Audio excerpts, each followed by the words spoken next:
Alright, everybody's always asking for a video with Bear. Here's Bear. He can't hear what's happening. He's very old. He's scraggly, but he's a good boy. Really, Kevin, it's not all about you. Good morning. It is Friday morning, very early in the morning, and I have you at this weird angle because I want to show you my shirt. I am so stupid excited about this shirt. Okay, here it is. I got the diabetes. And if you don't know, I'll insert a clip. I'm Wilfred Brimley, and I'd like to talk to you for a few minutes about diabetes. Actually, about diabetes and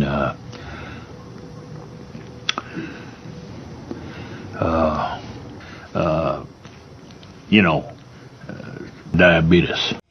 Okay, so I got a ton of requests to do the, drawing everything up, show you the injection, all that fun stuff. I know that I have a lot of subscribers who are either new to GLP1s or new to compound in general, so this video is going to be for you. And it was highly requested. So what I'm going to do is go over a few things. I've got my little packet, right, that came in my mochi box. And this, in case you missed it, because I didn't specify in the other video, this is a little, vial container that keeps your vials safe in the refrigerator. And I got it off of Amazon. So if you want one, definitely go to the links in my description box because I've got it linked in there. I'm also going to do a video on traveling with your compound, so there will be more options for that video coming soon. Make sure you subscribe, otherwise you'll miss it. Okay, so what we're going to do is we're going to go ahead and choose a vial. Now, for me, all of my vials are the same dose. If you purchased a 3-month or a 6-month supply from whichever company, you want to make sure that you are checking your little tiny label, which is not going to zoom in on, to ensure that you're picking up the correct vial. For many companies, if you get different dosages, the cap color will be different. So when you receive your medication, you want to make sure that you're checking before you do your dosage. Now for me, it's easy because, right, they're all the same. But if you are utilizing an option where you're, going up in dose every month, right, then you may want to, make sure that you're checking your label when it comes to pulling out the correct vial for that first month. And again, you want to check it every single time before you inject to make sure that you're getting the right one. I'm just moving these guys over just because I'm a little OCD, and then I'm going to put my open vial right here in this first slot, which you'll see a little bit later. And of course, Kevin wants to go outside, so hang on. He was being such a good boy. He was just standing there by the back door looking at me. Okay, so what we're going to do is we're going to pull out our alcohol prep pad, and we're going to pull out one of our syringes. Now, there was some confusion. People were commenting under the video, and they were concerned that I only received one of these packets with my 6-month supply. I got 6 of these, right? Because I have 6 months, 6 of these packets, and there's more than 4 syringes here, which is great, right? So if you have one that bends, you can just dispose of it properly, and you've got extras. That would not be a concern for me because I have syringes already on hand, just in case, but it's good to know in case you don't. I'm trying to make sure that I include everything that everybody had questions about. So somebody had a question about what brand of syringes I prefer. So Easy Touch is the one that I think is the best. I ordered these off of Amazon. Just a heads up, Amazon may or may not be able to deliver these to you depending on what state you're in. So I will link them down below, but please, you'll need to double check for your own state. Apparently different states have different rules about that. So yeah. Now, you will notice that these are the 31 gauge, which, if I remember correctly, is the smallest needle that you can get. Let me make it so it's not quite so much glare. Okay, so 31 gauge. And it's also the shortest needle. If you're doing a search, they're likely going to call them. Let me show you up close here without a glare. They're going to call them the insulin syringes short needle. So that makes it a little bit easier. But like I said, I'm going to link it down below for you. Now, you'll see that I have two options here that look the same in the packaging, but they're not. Oh, but they are. Did I grab the wrong box? No. Yes? No.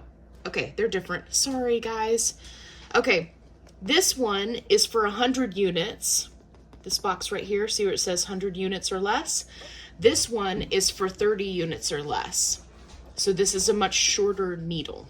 And we'll talk more about that later. Sometimes that can be helpful when it comes to traveling, but we're not going to worry about it right now. First things first, before I start prepping everything, I'm going to wash my hands. Okay, now I have washed my hands. I didn't make you watch that part. We're going to assume that I did it. Okay, we're going to pretend we're on Food Network, and then I'm just going to tell you that I washed my hands.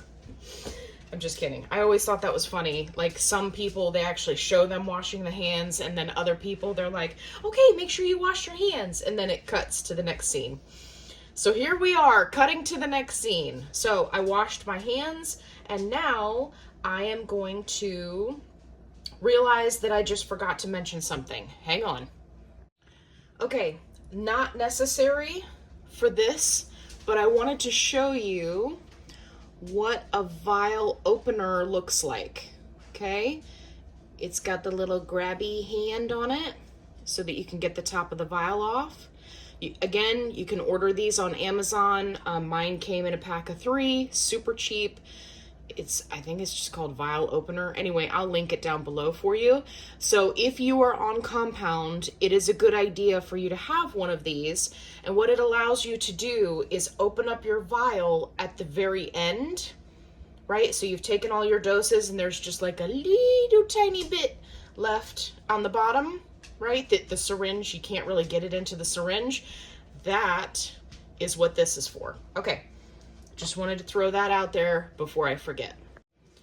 Okay, now that I've gone over all of that, what I'm going to do is there's a little blue cap on here. I'm going to pop that off.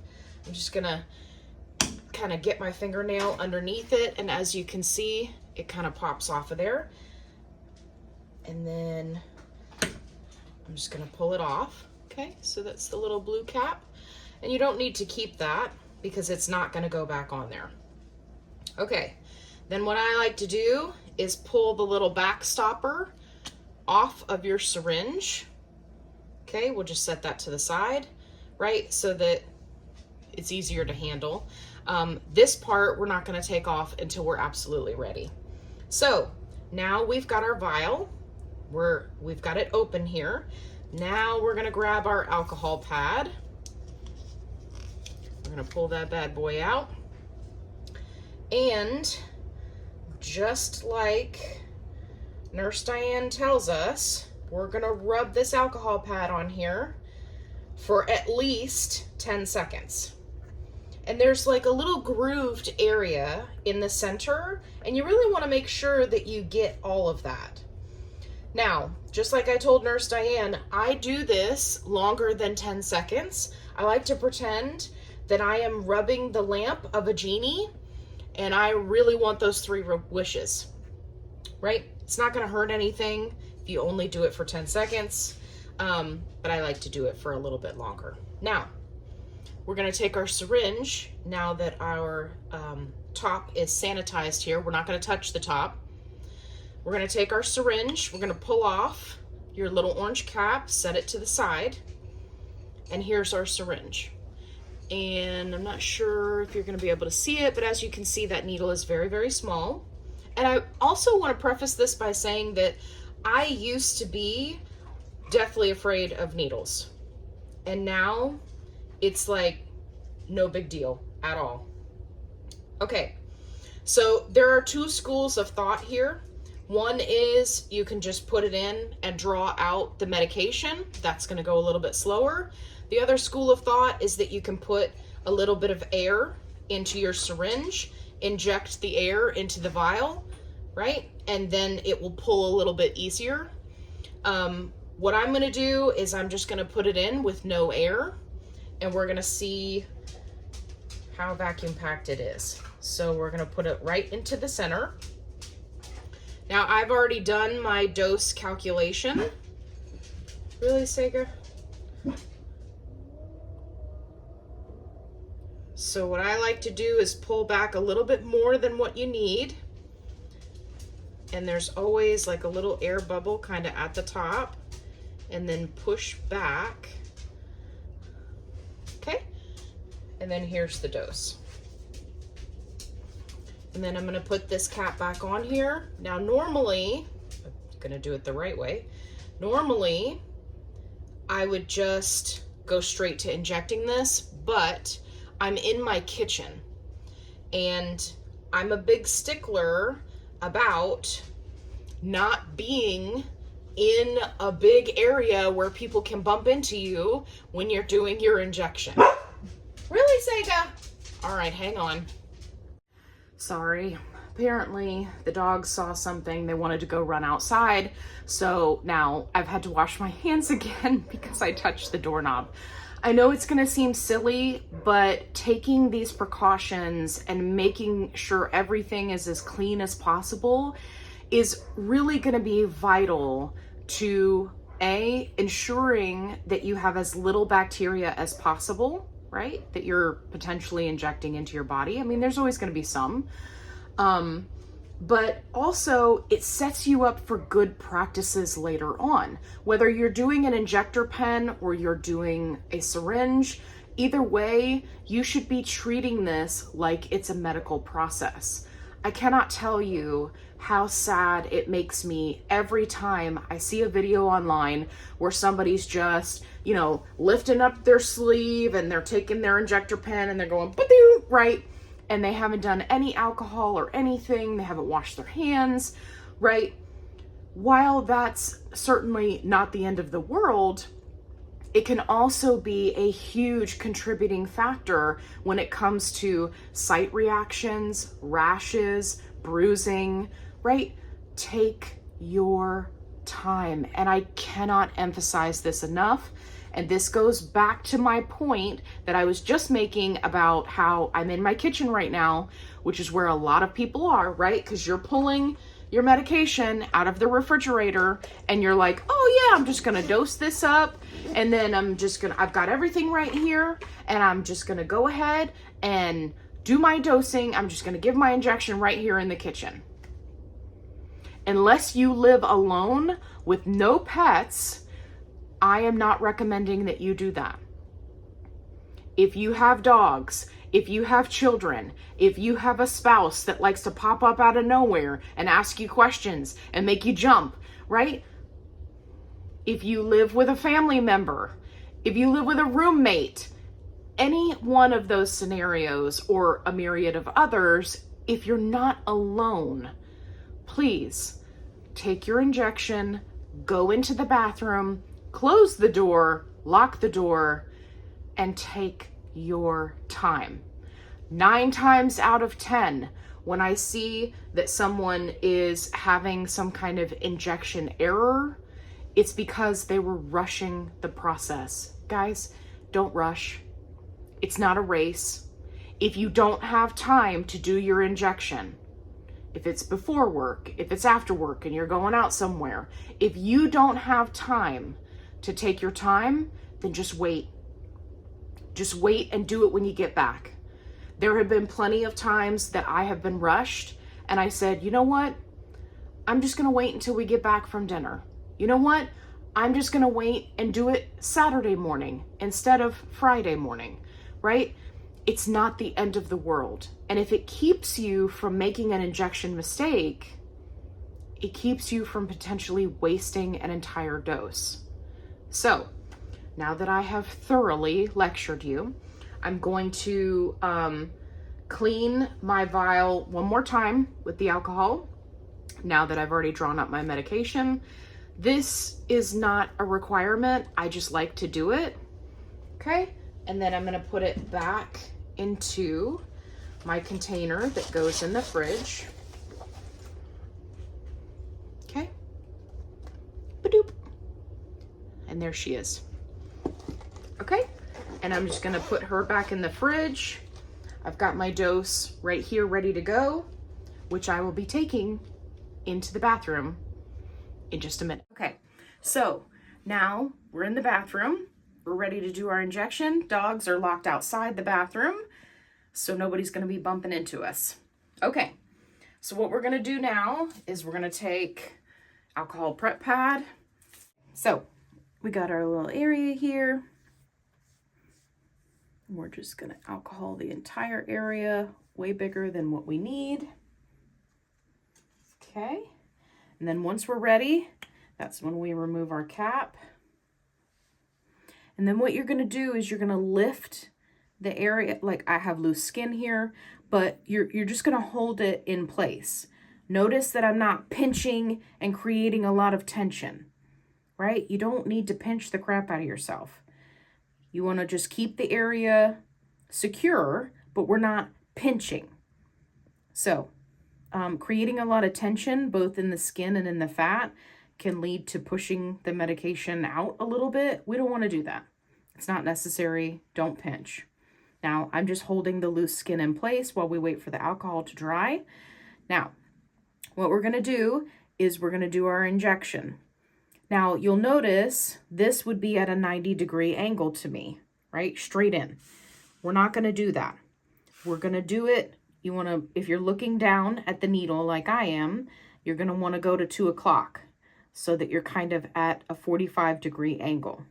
This is going to make it A, so that you don't feel it, and B, it's going to go in a lot easier because the needle obviously is pointed. Okay, so now that we're at an angle, we're just kind of going to push and jiggle it in, and then we're going to slowly inject and then pull it out. And you'll see that I pulled it out relatively quickly. That just makes it easier and makes it so that you don't feel it. Okay, and then when you're done, you want to make sure that you do the alcohol wipe again on the whole area. Don't leave any of the medication, or if there's a little bit of blood, don't leave that on top of the skin. That can lead to a site reaction. Okay, we are back in the kitchen after completing our injection, and I'm going to grab the little cap that goes on the end of here. I'm going to pop it back on there. And now I'm going to set this aside to put into a sharps container. Now, you're going to want to check and see what are the requirements for your state. Many times you can get a sharps container from your local pharmacy. You may or may not be able to get it for free.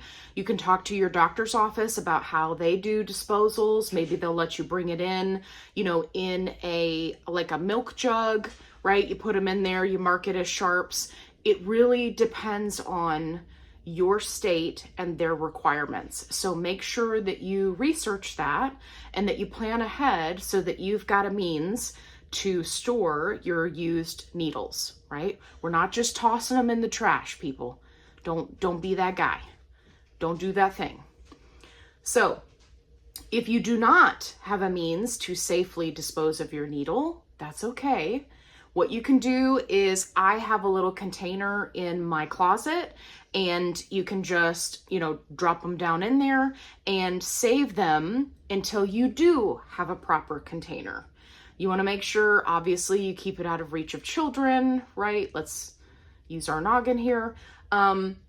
So putting it up high, someplace where you could store them, collect them over the weeks, and then put them in an appropriate sharps container is definitely your best bet. Now, I know that people are going to have questions, so please drop your questions in the comments section below. I am going to have some follow-up videos. I did, my dosing for today was 12.45, roughly. And the reason why I opted to do that is because I want to make sure that I can compare the differences from name brand to compound. So that's why I opted to go ahead and do the dosing the way that I did today. I am going to be doing some videos on split dosing and microdosing. So if you haven't subscribed already, definitely subscribe so that you can watch those videos. And if you're looking for a positive only support group, I've got you covered. Link is in the description box below. As always, be kind, rewind. Can you stop, dude? I didn't feel that at all. I put my finger in front of the camera. It's okay. Go ahead.